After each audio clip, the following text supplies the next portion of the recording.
आसमा शिराजी साहिबा ने हमें ज्वाइन किया है। उनसे बात करते हैं, सीनियर सहाफ़ी तज्ज़ियाकार।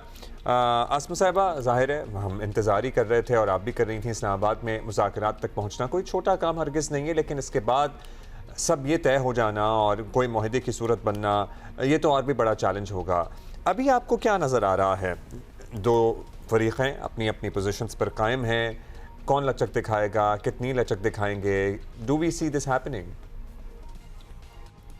मेरा ख्याल है कि लचक दिखाना बहुत ज़रूरी है, लेकिन चूँकि अभी आपने देखा कि जब ये सीज़ फायर हुआ था, इस सीज़ फायर के दौरान अमेरिका ने एक बहरी जहाज़ जो कि चाइना से ईरान का जा रहा था, उसको उन्होंने उसके ऊपर कब्ज़ा किया और उसके ऊपर जो है उन्होंने कहा कि जी कुछ गिफ्ट्स जो थे वो चाइना से ईरान के लिए जा रहे थे। तो इस बात के बाद तो ज़ाहिर है कि वॉर क्राइम है, यानी इसको सीज़ फायर के दौरान आप किसी बहरी जहाज़ को कब्ज़े में लेना, उसकी वीडियो को रिलीज़ करना, ये कोई बहुत यानी ये वॉर क्राइम्स में आता है, ये इल्लीगल है, गैर कानूनी है।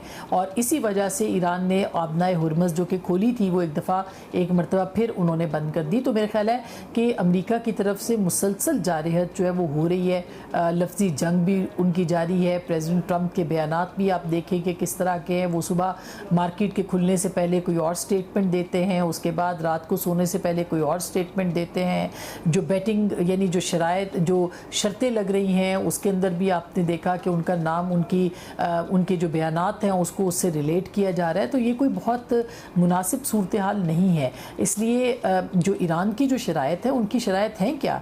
वो ये कह रहे हैं कि उनके ऊपर जारियत ना की जाए। वो ये कह रहे हैं कि न्यूक्लियर प्रोग्राम पे वो बात करने के लिए तैयार हैं। जो ओमान के अंदर बातचीत हो रही थी उसमें यूरेनियम के हवाले से काफ़ी मामला तय हो गए थे। इस्लामाबाद के अंदर भी काफ़ी मामला जो है वो आगे बढ़े थे।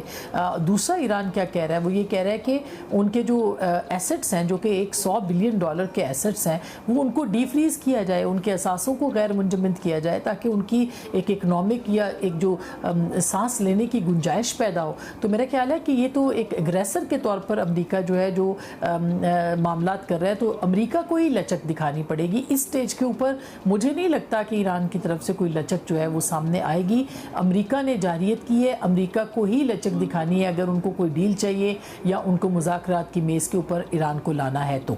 लेकिन अब आगे को लचक दिखानी पड़ेगी बहुत। नहीं और एक और नहीं चली गई है क्या?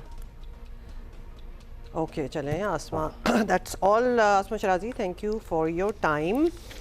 अच्छा जी, लचक दिखानी भी पड़ेगी। सेट किए हुए थे अमेरिका ने, उसमें से कोई भी हासिल नहीं कर सका। और दूसरा, लेट्स जस्ट फेस इट, अगर ये कुछ ना हो पाया और जंग मजीद अब आगे जंग दोबारा से शुरू हो गई ना, it's going to be very difficult for the entire region, for the world, but absolutely for us. मतलब पाकिस्तान तो जुड़ा हुआ है साथ, तो सोच ही लें कि हमारा क्या हाल होगा, और महंगाई और ये मतलब एनर्जी क्राइसिस, हाँ, ये this is going to skyrocket even more so than right now. तो दुआ यही करनी चाहिए कि वो लचक वाली आप बात कर रहे हैं, जस्ट डू इट नाउ, ख़त्म करें इस बात को।